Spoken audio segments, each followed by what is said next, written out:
তো hello friends, কেমন আছো সবাই? আশা করি সবাই ভালো আছো। তো আজকে আমাদের টপিক হচ্ছে নিউটনের দ্বিতীয় গতিসূত্র। এর আগে আমি নিউটনের প্রথম গতিসূত্র নিয়ে ব্রিফলি ডিসকাশন করেছি। তোমরা চাইলে ভিডিওটা দেখতে পারো, আমি ডিসক্রিপশন বক্সে লিঙ্ক শেয়ার করে দেবো। তো চলো আজকে আমাদের শুরু করা যাক Newton second law of motion. তো সূত্র আমাদের কাছে কি বলছে? সূত্র বলছে যে কোনো বস্তুর ভরবেগের পরিবর্তনের হার, ঠিক আছে, বস্তুটির উপর প্রযুক্ত বলের সঙ্গে সমানুপাতিক এবং বল যেদিকে প্রযুক্ত হয় ভরবেগের পরিবর্তনও সেদিকেই ঘটে। তো আমরা একটু ডিসক্রাইব করি সূত্রটা কি বলতে চাইছে আমাদের কাছে, ঠিক আছে। তো মনে করো আমাদের কাছে একখানা ব্লক রয়েছে যে কিনা একটা মসৃণ স্থানে যে মুভ করছে, ঠিক আছে, এবং আমি ধরে নিচ্ছি যে সে ইউ গতিবেগে সামনের দিকে যাচ্ছিল। এটা মসৃণ স্থান, অর্থাৎ কোনো এখানে ঘর্ষণ থাকবে না, কোনো ফ্রিকশনাল ফোর্স থাকবে না, ঠিক আছে। তো আমি ধরে নিচ্ছি যে এই ব্লকটা তার ভর হচ্ছে এম এবং সে ইউ বেগে সামনের দিকে এগিয়ে যাচ্ছিল। এবার তার উপর আমি এফ মানের একটা স্থির বল প্রয়োগ করছি। কত সময় ধরে? টি সময় ধরে। তাহলে যেহেতু আমি তার উপর বল প্রয়োগ করছি, তাহলে তার গতিবেগ পরিবর্তন হবে। তো আমি ধরে নিচ্ছি তার যে গতিবেগ সেটা পরে এফ মানের যে বল প্রয়োগ করলাম তার ফলে তার গতিবেগটা বেড়ে গিয়ে ভিতে কনভার্ট হলো, ঠিক আছে। অর্থাৎ এফ মানের একটা স্থির বল টি সময় ধরে প্রয়োগ করার ফলে তার গতিবেগটা ইউ থেকে ভি হলো। এবার তার যেটা প্রাথমিক ভরবেগ লিনিয়ার মোমেন্টাম সেটা তাহলে আমার কত ছিল? এম ইন্টু ইউ, ঠিক আছে। এবং যেটা ফাইনাল মোমেন্টাম সেটা তাহলে কত হবে? M into V. তাহলে এবার দেখো সূত্রটা কি বলতে চাইছে। তাহলে সূত্রটা বলছে যে ভরবেগের পরিবর্তনের হার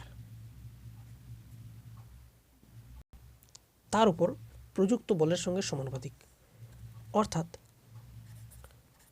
ভরবেগের পরিবর্তন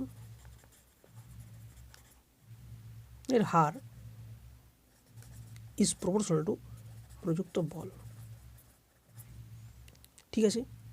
অর্থাৎ আমি এই ভরবেগের পরিবর্তনটাকে যদি ডেল্টা পি লিখি তাহলে তার যে হার সেটা হচ্ছে প্রযুক্ত বলকে যদি আমি এফ দিয়ে ডিনোট করি তাহলে delta P by T is proportional to F, ঠিক আছে। এবার যেহেতু দুটো ভেক্টর কোয়ান্টিটি তাই আমি এইভাবে লিখলাম, ঠিক আছে। এবার তাহলে এফ আমি এইভাবে লিখতে পারি, F proportional to delta P by T. তো আমাদের ডেল্টা পি মানে হচ্ছে ভরবেগের পরিবর্তন। ভরবেগের পরিবর্তন মানে হচ্ছে অন্তিম ভরবেগ অর্থাৎ পি এফ মাইনাস প্রাথমিক ভরবেগ পি ইনিশিয়াল বাই টি, অর্থাৎ এফ প্রপোর্শনাল টু, তো আমাদের পি এফ কত ছিল? পি এফ হচ্ছে এম ইন্টু ভি এবং পিআই কত ছিল? M into U by time. এবার আমি যদি এখান থেকে এমটা কমন নিয়ে নিই তাহলে কি পাবো? V minus you by T. তো এই যে V minus you by T এটাকে আমরা অ্যাক্সিলারেশন বলে জানি। আমি চিহ্ন দিয়ে ভেক্টর চিহ্ন দিয়ে রিপ্রেজেন্ট করছি। তো আমরা কি পেলাম যে F proportional to M into acceleration, that is a vector. তো আমি যদি এই সমানুপাতিককে যদি সমানে কনভার্ট করি তাহলে কি পাবো? একটা ধ্রুবক দিয়ে আমার গুণ করতে হবে। আমি ধরে নিচ্ছি ধ্রুবকটা হচ্ছে কে, অর্থাৎ এম সমান এম ইন্টু এ ভেক্টর, ঠিক আছে।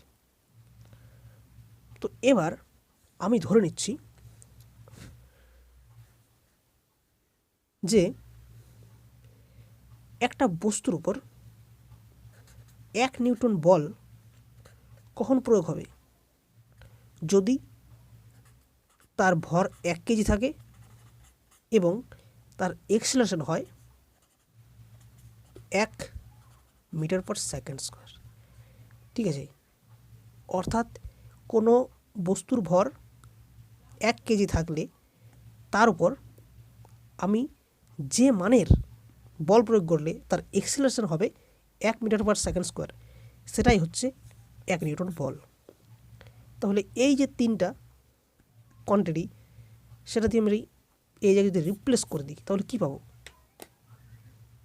তাহলে আমরা পাবো F সমান 1 সমান K 1 ইন্টু 1, অর্থাৎ K এর আমরা এখানে একটা মান পেয়ে গেলাম। ঠিক আছে, K এর যে মান সেটা হচ্ছে 1।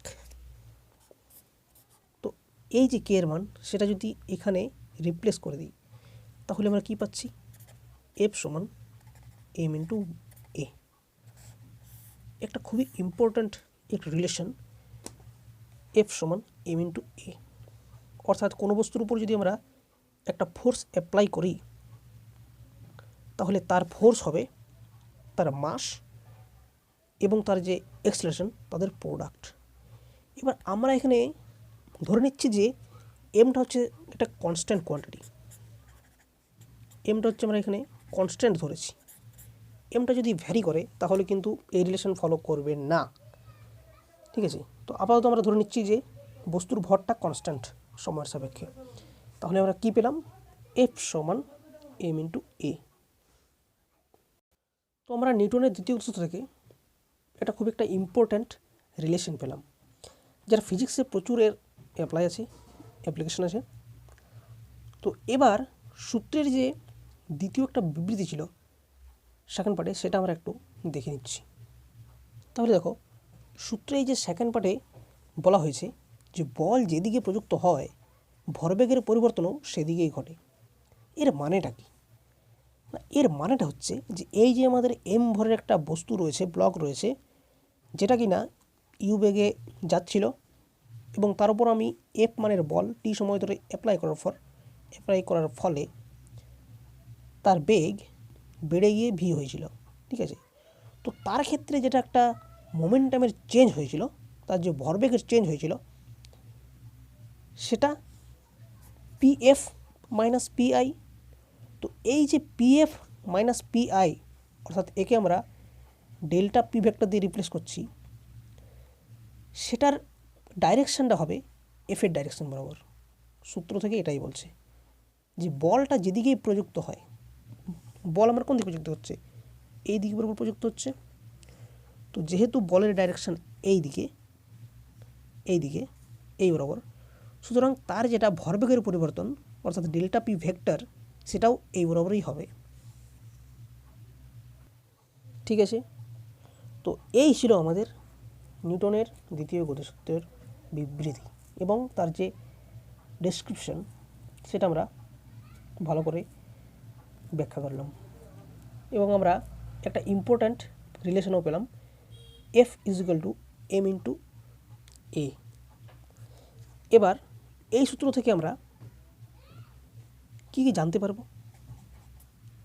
যে মনে করো কোনো একটা বস্তু যার মাসটা আমাদের কাছে দেওয়া আছে, এবার তার আমরা এক্সেলারেশনটা যদি বার করতে পারি তাহলে তার উপর কতটা ফোর্স অ্যাপ্লাই হচ্ছে সেটা আমরা এই সূত্র থেকে বার করতে পারবো, F সমান m ইন্টু a। যদি তার মাসটা গিভেন থাকে এবং তার উপরে যদি আমরা ফোর্সটা অ্যাপ্লাইড ফোর্সটা যদি আমরা ক্যালকুলেট করতে পারি তাহলে সেখান থেকে আমরা তার এক্সেলারেশনটা বার করতে পারবো। ঠিক আছে, একটা ইম্পর্ট্যান্ট রিলেশন। ঠিক আছে, তো এই ছিল আমাদের নিউটনের দ্বিতীয় গতিসূত্র। ওকে, তো ঠিক আছে, চলো, গুড বাই, সবাই ভালো থাকবে।